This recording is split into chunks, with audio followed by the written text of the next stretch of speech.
ایک بہت بڑا گناہ بدنگاہی کا گناہ ہے. آپ کو پتہ ہے ہمارے ملک کے اندر بدکاری، زنا اور بے حیائی کی شرح کتنی بڑھتی جا رہی ہے، کس قدر بڑھتی جا رہی ہے. وہ لوگ جو نکاح کر لیتے ہیں وہ بھی اپنی نگاہوں کو، میں اکثر کہتا ہوں، حضور نے فرمایا نکاح آدھا ایمان ہے. جس نے نکاح کر لیا اس کا ایمان مکمل ہو گیا. تو جو نکاح کے بعد بھی باز نہ آیا، میں اس کو بے ایمان نہیں کہتا، لیکن نبی پاک نے فرمایا جو نکاح کر لے اس کا ایمان، بولیے ایمان محفوظ ہو گیا، اس کا ایمان، سارے بولیے ایمان. اور جو پھر بھی باز نہ آئے، حضور کہہ رہے ایمان مکمل ہو گیا. اور جو نہ باز آیا کیا فتویٰ دیا جائے حدیث کی روشنی میں؟ میرے نبی پاک کی بارگاہ میں عورتیں آئیں توبہ کرنے، بیعت کرنے، مسلمان ہونے. تو حضور بیعت لیتے وقت فرمانے لگے میرے ساتھ وعدہ کرو، جھوٹ نہیں بولو گی، غیبت نہیں کرو گی، زنا نہیں کرو. ایک عورت بول پڑی، کہنے لگی یا رسول اللہ صلی اللہ علیہ وسلم میں مسلمان تو نہیں پر خاندانی ہوں، میرے گھر والوں کے ذہن میں بھی کبھی زنا کا خیال نہیں آیا. ہم تو اسے خاندانوں کے وقار کے خلاف سمجھتے ہیں. روز بری نظر سے کسی کو دیکھنا اور کسی کے بارے میں غلط باتیں، ناراض نہ ہونا. بہت سارے بوڑھے بھی لذت لے لے کے جرم بیان کرتے ہیں، گناہ بیان کرتے ہیں، غلط باتیں کرتے ہیں، کسی عورت کے بارے میں تبصرہ کرتے ہیں. کیا سمجھتے ہیں مرد اور عورت معاذ اللہ تعالیٰ ایک کمرے میں جا کے بدکاری کرے تو وہی زنا ہے؟ میری طرف دیکھیے اور جھانک کر کے سنیے کیا عرض کر رہا ہوں، ادھر دیکھیں میری طرف. نبی پاک صلی اللہ علیہ وسلم نے فرمایا زنا زبان کا بھی ہوتا ہے، زنا کان کا بھی ہوتا ہے، زنا آنکھ کا بھی ہوتا ہے. حضور کس طرح فرمایا جس نے گند دیکھا اس نے آنکھ کا زنا کیا، جس نے لذت لے کے سنا چپ نہیں کرایا، پوری بات سنی، وہ بھی زانی ہے. اور جس نے گندی بات بولی وہ منہ کا زانی ہے، جس نے گند سوچا وہ دماغ کا زانی ہے. اور زانی کو سب سے پہلی سزا اللہ یہ دیتا ہے کہ سجدے کی لذت چھین لیتا ہے، عبادت کا سرور چھین لیتا ہے، اس کا نماز میں دل نہیں لگتا. قرآن میں سب سے پہلی سزا اسے اللہ اپنے دروازے سے دور کر دیتا ہے. بھائیو آج ہمارے سجدے بے کیف ہیں، آج لوگ غلط جگہ پہ گھنٹوں بیٹھے رہتے ہیں. مسجدوں میں لوگوں کے دلوں کو گھبراہٹ ہوتی ہے، لوگ بھاگتے ہیں. میرے نبی پاک نے فرمایا تو نظر کو پاک کر لے، اللہ تیری عبادت میں لذت پیدا فرما دے گا. میرے بھائی یاد رکھ لیں اور سن لیں، سب سے کمزور آدمی وہ ہے جس کا ذہن پاک نہیں. سب سے کمزور آدمی وہ ہے جو کردار کا غلط ہے. ایک بات میں نے پڑھی، آپ یقین کریں میرا دل کرے کہ میں آگ لگا دوں اس عنوان کو جس پہ گندگی لکھی جاتی ہے، ان اخباروں کو، ان چیزوں کو جس پہ گند لوگوں کے دلوں میں. وہ انڈیا کی ایک وزیر اعظم عورت گزری تو کسی نے اس سے کہا کہ پاکستان نے تو تمہیں شکست دی ہے، تم جیت نہیں سکے بڑا ملک ہو کے. کہنے لگی کوئی بات نہیں، تھوڑا وقت ٹھہر جاؤ، ہم ان پر تہذیبی یلغار کریں گے، ان کے گھروں میں ننگا ناچ کریں گے، یہ گندی تصویریں دیکھیں گے، یہ گند میں الجھ جائیں گے.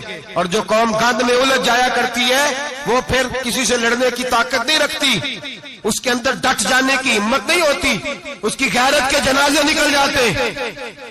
دل کرتا ہے جل جائے وہ جل جائے جہاں سے برائی پھیلتی، تباہ ہو جائے وہ علاقے جہاں سے گند ہوتا ہے. لوگ گند کی کمائی کھاتے ہیں، گند کی. ایکٹروں کے ساتھ کھڑے ہو کے فوٹویں کھچاتے ہیں اور گناہ پہ فخر کرتے ہیں. اور گندے لوگ کہتے ہیں اللہ کا فضل ہے ہم گند پھیلا رہے ہیں، ثم معاذ اللہ. لوگ گناہ پہ فخر کرتے ہیں چوکوں چوراہوں میں. محمد بن قاسم آئے ہندوستان پہ راجہ دہر کے مقابلے میں، نوجوان میری طرف دیکھے اور صحیح ہو کے بیٹھے، خاصے صحیح ہو کے بیٹھے، تقریر نہیں کر رہا، جذبات کا. میرے جذبات سنیں، دل کے پھپولے جل رہے ہیں سینے کے داغ سے. اللہ کی قسم روح کی گہرائی سے بات کر رہا ہوں، وہ بات کر رہا ہوں جو سینہ کہہ رہا ہے کہ پھٹ جائے اور کہنا نہ پڑے. قرآن و حدیث پڑھتے ہیں اور پھر اپنا حال دیکھتے ہیں تو لگتا یہ ہے کہ عذاب قریب آ گیا ہے، لگتا ہے زمین پھٹنے والی ہے، آسمان گرنے والا، لگتا ہے قریب آ گیا ہے سارا کچھ. سمجھے کیا عرض کر یہ بات اگر آپ سمجھ گئے تو قیمت وصول ہو گئی. اس کو سمجھ گئے تو سمجھ لیں آپ کے مزاج کے اندر اللہ نے تبدیلی پیدا کر دی. محمد بن قاسم 18 سال کا جوان، ایک عورت کی عزت پر راجہ دہر ہندو نے حملہ کیا، محمد بن قاسم بچانے آئے. جب ہندوستان آئے فوج تھوڑی تھی، علاقہ تھوڑا تھا، راجہ دہر کی فوج بہت زیادہ، اور پھر اپنا عرب چھوڑ کے یہاں آ کے ہندوستان میں اس کے علاقے میں اس پہ حملہ کرنا، حالات خراب تھے۔ محمد بن قاسم پریشان ہے۔ ایک بزرگ نے دیکھا، کہنے لگے پریشان کیوں ہو؟ کہنے لگا سوچتا ہوں علاقہ بھی اس کا، فوج بھی اس کی، میرے فوجیوں کو تو رستوں کا بھی نہیں پتا، کیسے جنگ کریں گے، کدھر سے آئیں گے، اور پھر ہمیں زبان بھی نہیں آتی، کیسے کام ہوگا، ڈر رہا ہوں۔ 2-4 دن گزرے تو محمد بن قاسم اشاش بشاش ہو گئے۔ وہ بزرگ کہنے لگے خیر ہے، بڑے مطمئن ہو گئے ہو؟ کہنے لگے بس راجہ دہر ہم سے مقابلہ نہیں کر سکتا، راجہ دہر ہمارے مقابلے میں کھڑا نہیں ہو سکتا، وہ گرا کے گرا، وہ لڑکھڑایا کے لڑکھڑایا، ریزہ ریزہ ہو جائے گا۔ کہ آپ کو کیسے خوشخبری مل گئی؟ کہنے لگے مجھے پتا چلا ہے کہ راجہ دہر ذہن کا گندا ہے، وہ تو چچا کی بیٹی کو نہیں چھوڑتا، ماموں کی بیٹی کو نہیں چھوڑتا، خالہ کی بیٹی کو گندی نظر سے دیکھتا ہے۔